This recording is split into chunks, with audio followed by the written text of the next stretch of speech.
Now on CoastTV News. Delaware and Sussex County teaming up, how a new partnership is looking at managing growth in the county. And a Georgetown man in ICE custody, how his family says he was detained. Brace yourself for dangerous wind chills over the weekend. We are under an extreme cold warning. This is CoastTV News at 11. Construction in Sussex County and the focus of new efforts from the state. Good evening and thank you for joining us. I'm Christina Robertus. We begin with new information on the governor's plan to address growth here in Sussex County. Now, part of the order requires the state to establish corridor planning areas to address congestion and safety. CoastTV reporter Brandon Ferguson shows us what this 7-month partnership between the state and Sussex County will look like. Christina, the governor's plan targets corridor areas. The county says, like you see here on Route 9, with all of these businesses, condos, and apartments, that is one area that they're looking into. Over the next 7 months, they will look into growth areas and see what the state needs to do to improve infrastructure at those areas. Building in Sussex County, that's nothing new. That's overdue. We're really behind on this. But this executive order signed by Governor Matt Meyer is. The order says the agreement between the state and county will strengthen long-term planning and align infrastructure projects across different agencies. Sussex County says it welcomes these efforts. Christophe Toulouse was a part of the county's land use reform working group. That group gave Sussex County Council 20 recommendations to improve the county's code and the best ways to move forward with growth in the county. Toulouse says this order includes some of what the group wants implemented. You need to make sure the development isn't creating a problem for the infrastructure that's in place. We don't want infrastructure chasing these developments. We want them to happen at least in parallel, or for the development, better yet, to happen where the infrastructure already is. The order says plans will address congestion, safety, and accessibility for major corridors like Route 9. For Mike Kratos, who has lived in Sussex County for 8 years, he has seen how the roads are busier and busier. I feel the crowding. I can just imagine what people who lived here before must think of it. It must be really overwhelming to them. The order also assesses the effectiveness of existing state incentives and programs. This executive order coincides with Sussex County updating its comprehensive plan. That plan is a guidepost for all future development here in Sussex County. The county welcomes this and is happy that it's happening at the same time as this plan being updated. In Lewis, Brandon Ferguson, CoastTV News. So that executive order also modernizes the state's preliminary land use service, expanding fast-track reviews for priority projects like housing. Leaders say a new Plus 2.0 system will use updated technology and clearer timelines, with a goal of completing state reviews within 45 days. By the way, in case you missed it, CoastTV spent the better part of a year looking into growth in Sussex County, and you can watch our special, The Price of Paradise, right now on coasttv.com/growth. That QR code on the screen will get you there. The special covers how we got where we are today and how land use decisions are made, as well as what's working and what's not working between the state and local governments. A Georgetown husband and father with no criminal record was taken by ICE Wednesday morning. The family says Raul Tapia came to the U.S. 25 years ago from Mexico. Although the man did not have legal status in the country, the family says over the years there have been multiple attempts to complete the process to obtain legal status. The family told CoastTV right before the holidays they had an initial consultation with another attorney, but on Wednesday, when the father and son were on their way to work, they had 3 unmarked black vehicles around their work van and 6 ICE agents. On your screen now is how the windows from Raul Tapia's work van ended up. His son, who is a U.S. citizen, says ICE agents did not ask his dad for his ID. It was about 5 seconds or so, 5 to 10 seconds. They were knocking on the windows. They saw that we weren't going to open the doors or roll down the windows, and so they broke them. We were stopped for maybe 30 seconds before anything really happened.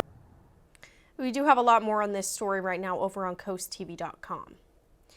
But it does bring us into our Coast TV poll. We're asking you how you think ICE should prioritize enforcement. Let's look at the results here. So far, we have some people saying serious criminals, violent offenders, recent arrivals not getting many answers, but also case by case. Some of you saying that, and you can still vote and let us know what you think. Just go to CoastTV.com or use our mobile app. Well, DelDOT just got $1.4 million in federal funding for the Georgetown Lewis Trail. The agency wants to use it at Cool Spring Road and Route 9. DelDOT is looking at a pedestrian bridge to help people cross the highway there. Anything they can do to make the road safer for the bike people, the people walking, people like us with their dogs. Anything that you can add, because it gets kind of busy.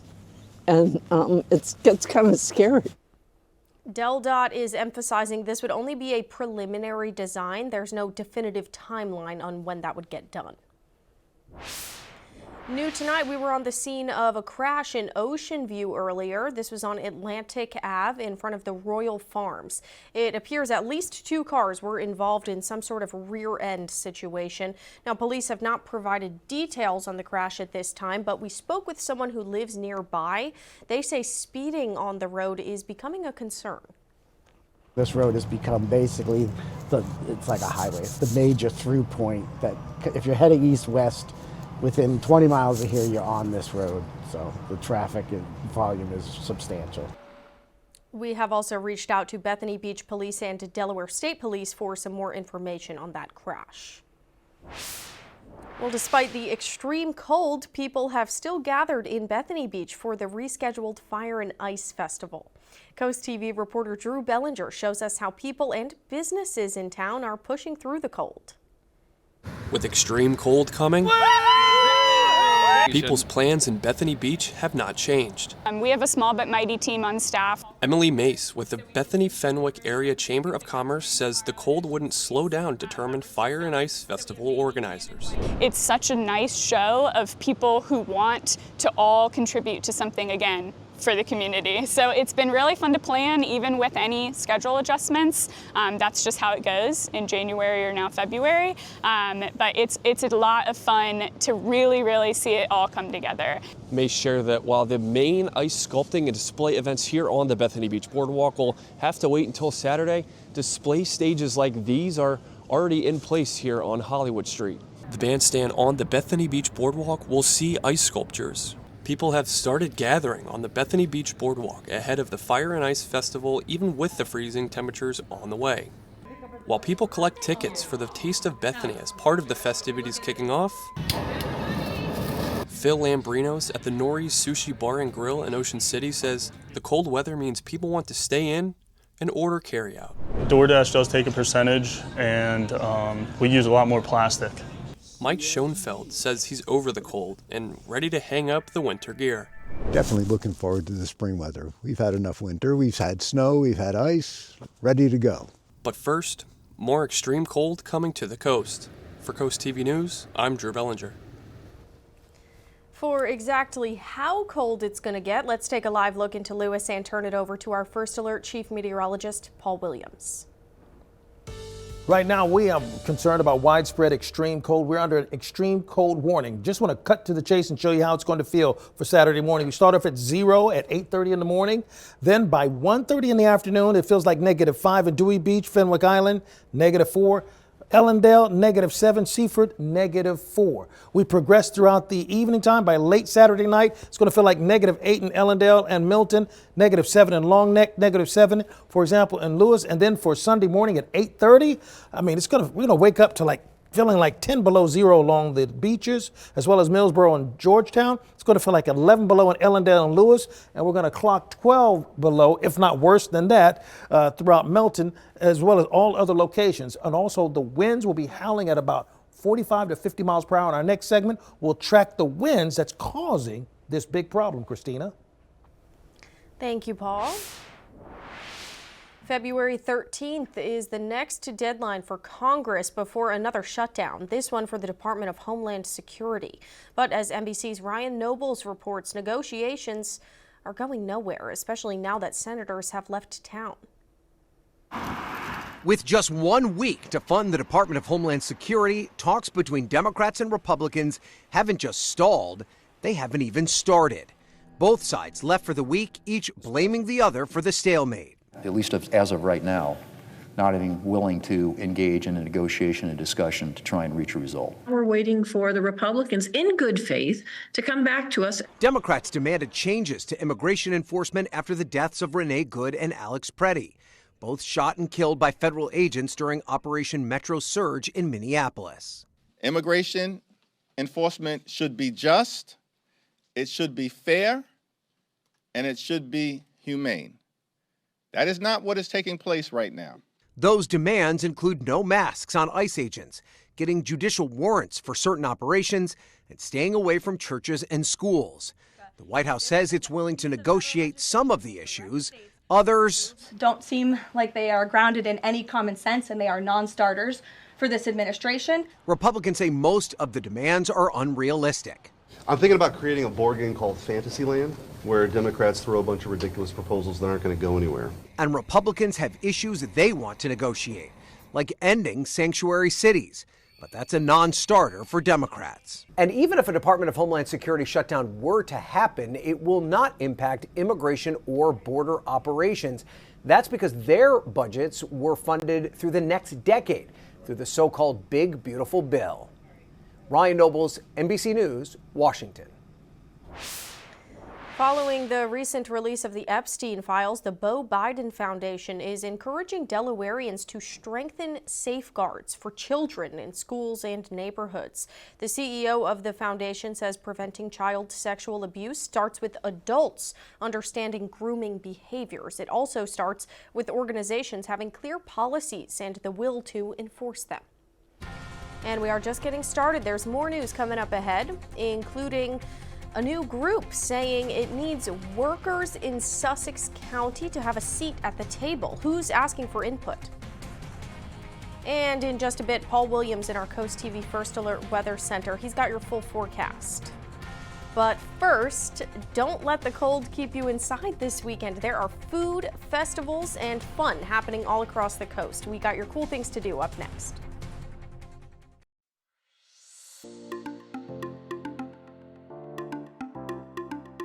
It was pushed back a week, but now it's finally time for the Bethany Fire and Ice Festival. It's organized by the Bethany Fenwick Area Chamber of Commerce, and the event includes ice sculptures, food trucks, fire pits, and live entertainment. On Saturday, you can stay warm with some hot cocoa from Cape Henlopen High School. The annual Hot Chocolate Fest is back from 10 a.m. to 3, and there's unlimited toppings for just $5.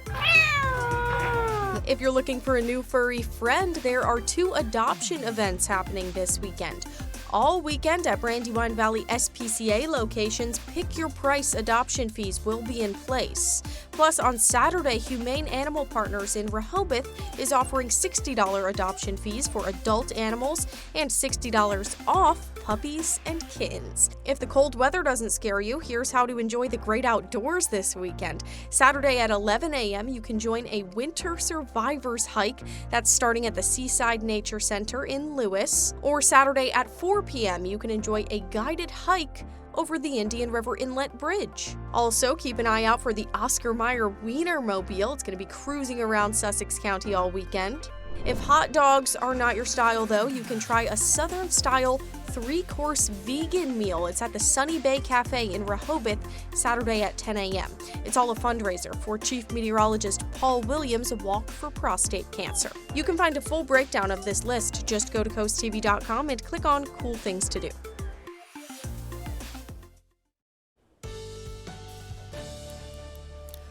Dangerously cold conditions and kicking in for late tonight. This is especially important for you for Saturday afternoon, and Sunday morning. We're going to go over this in good detail. Just stick around.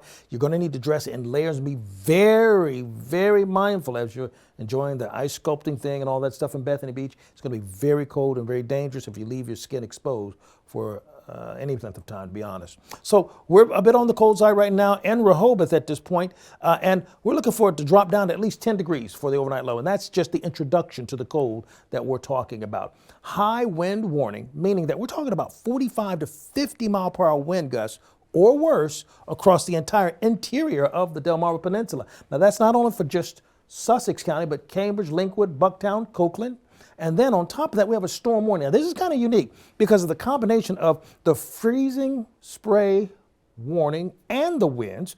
That's why a storm warning is actually in effect along the Chesapeake Bay, at least the northern portions. Now, the freezing spray warning is in effect for areas like Deal Island and Nanticoke as well. And that, by the way, also applies over on the other side of the peninsula with Ocean City as well as all of the coastal region of Sussex County. This means any kind of water hits you, it's freezing, period. So not an ideal time to, let's say, take the ferry from New Jersey or something crazy like that, right?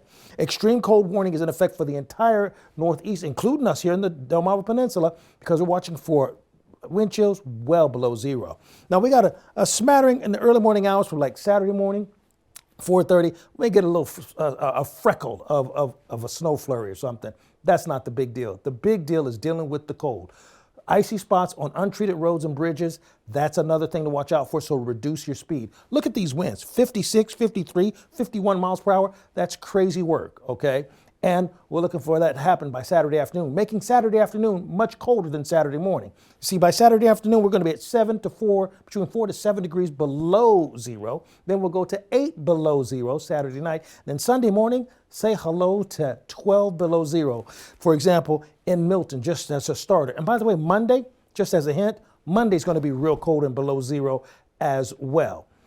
Now, we are going to go forward a little bit more so. Now, as we go into the end of the week, it's going to get a little bit warmer, at least warm enough to change all our precipitation to good old-fashioned rain. Another low is going to develop off our coast. It's setting up like a possible nor'easter.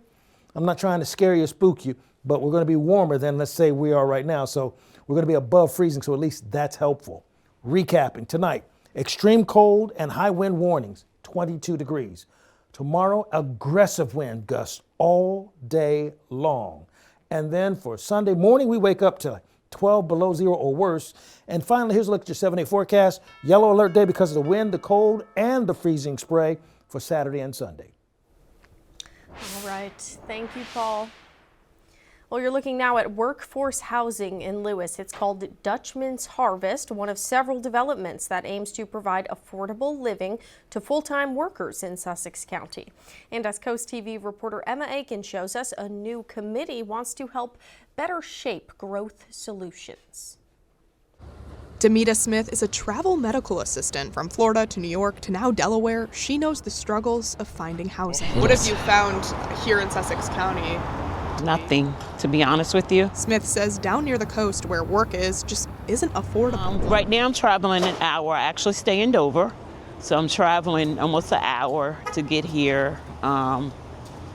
If I, was to stay, I would have to stay in a hotel because I can't afford to do the Airbnbs every week. Like I said, I was paying $1,200 a week to stay in an Airbnb. Working 12-hour shifts 5 days a week, that commute adds up. And it's stories like Smith's that the newly formed Sussex Economic Development Action Committee wants to hear. Stephanie Moody is a member of the committee, called CDAC for short. We want people to know that we are talking about people who live and work here in the county, but they may make too much to qualify for affordable housing and too little to really compete in today's real estate market. Moody says they want to collect real experiences to help inform smart growth decisions in the county. We've been reaching out to stakeholders in the county, and we've talked to several schools, to school districts. We've talked to several medical facilities, and they're having a very hard time hiring people because there's not enough workforce housing near,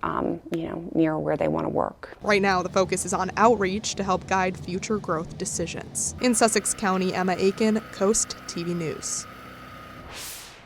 Today, Maryland senators announced over $50 million for 39 projects in the state, including $1 million for a major research project in Dorchester County. The senators say that project will support research along with efforts to improve the health of the Chesapeake Bay. Vice President J.D. Vance met with Italian Prime Minister Giorgia Meloni today. Vance in Italy to attend the 2026 Olympic Games. And in their meeting, Vance highlighted the strong ties between the U.S. and Italy and praised Meloni for her country's preparation ahead of the Games, as well as his excitement for attending. My wife and I have been excited to attend the Olympics in Milan for pretty much since I became vice president. We've talked about this and wanting to do this, and so very glad that it worked out. I'm very glad that you guys have done such a good job. Also, here's some video of VP Vance arriving with his wife Usha and their children. The vice president leading a delegation which includes his wife, also Secretary of State Marco Rubio, the U.S. ambassador to Italy, and several former Olympic champions. And don't forget, the Winter Olympics start today and they go until February 22nd. You can only watch right here on CoastTV. Coming up in sports, a former Cape Henlopen Viking is set to star in the most important baseball tournament internationally. The Delmarva Sports Network has all the details. Plus, the Super Bowl slump. How many people are expected to miss work on Monday after the big game? And in light of the extreme cold warning in effect, I want to remind you about our frostbite risk, which is going to be at a high level for Saturday, Sunday, and Monday. So please dress in layers. This is CoastTV News at 11. A record number of U.S. employees plan to miss work the Monday after the Super Bowl. It's according to a survey from workplace platform UKG. It estimates 26.2 million people will be absent, and that actually beats last year's record by about 4 million. The Federal Aviation Administration is cracking down on drones. It says it will be more aggressive about enforcing safety and authorization regulations. The announcement follows an FAA policy update this year, which requires legal action if drones endanger the public, violate airspace rules, or assist in a crime. Penalties include fines up to $75,000, also license suspensions. This update, it comes days before the Super Bowl and the Levi Stadium area that has a number of flight restrictions. Okay, now a science icon getting a major honor. Bill Nye, the science guy, he's set for a Lifetime Achievement Emmy Award. Plus, a familiar name is dropping some new music. David Daniel tonight shows us what's making headlines in Hollywood. We can work together to inspire people everywhere. A big honor for Bill Nye. The Emmy-winning science guy will receive a Lifetime Achievement Award at the 4th Annual Children's and Family Emmy Awards. He'll be honored at a ceremony in New York on March 1st. That's the sound of a woman. Speaks her mind when she's told she shouldn't. Says she can when they said she couldn't. New music from Rita Wilson. Sound of a Woman, which she co-wrote, is the performer's latest single and the title track of Wilson's next album, due out May 1st. You can time travel? Time Hoppers, The Silk Road sends 4 gifted kids back to the golden age of Islam to meet Muslim thinkers who changed the world. Its producers call it the first Muslim animated film to get a nationwide U.S. theatrical release. Time Hoppers, The Silk Road opens Saturday. Locations and showtimes at fathomentertainment.com. In Hollywood, I'm David Daniel. Something to note here, due to the Winter Olympics from February 9th until the 20th, you can catch Jeopardy on our sister station, Fox 21, at its regular time, 7:30. Same show, same time, just a different channel while the Winter Games are on. The Delmarva Sports Network from the Wawa Studios. On the diamond, everyone's talking about World Baseball Classic rosters. Japan looks to win its second straight WBC behind Dodgers superstar Shohei Ohtani, but a different member of his Los Angeles organization is set to start for Team Israel, and he's a name that you probably know because he is a former Cape Henlopen Viking and a native of Rehoboth. Jake Geloff. We're showing you the highlights from his fantastic collegiate career at the University of Virginia, which earned him the 60th overall selection back in the 2023 Major League Baseball draft. He is still working his way up the Dodgers organization, but it was announced this week that he will be a part of Team Israel's roster for the upcoming World Baseball Classic. And well, we know the power that Jake has in his bat. I mean, he set the home run record with the Hoos, which is consistently one of the best collegiate baseball programs in the country and in the ACC, hitting over 30 home runs during his time there. So it'll be interesting to see what Jake does on the international stage representing Delmarva as a part of Team Israel. You know Jake, you know his brother Zach. It's one heck of a baseball family, and we've had such a pleasure here at DSN to cover their journey over the last half a decade or so. That'll do it for sports. Now, we're still under a major problem with the extreme cold warning in effect. Even though it's only 28 degrees right now, we will drop down to 10 below in some areas. The high wind warning is going to stay in effect in our area, so please keep that in mind. And I want you to be sure to bundle up tightly as a result of that. Now, also remember, we have the cold warning that's in effect as well. Now, one quick note for our umbrella winner.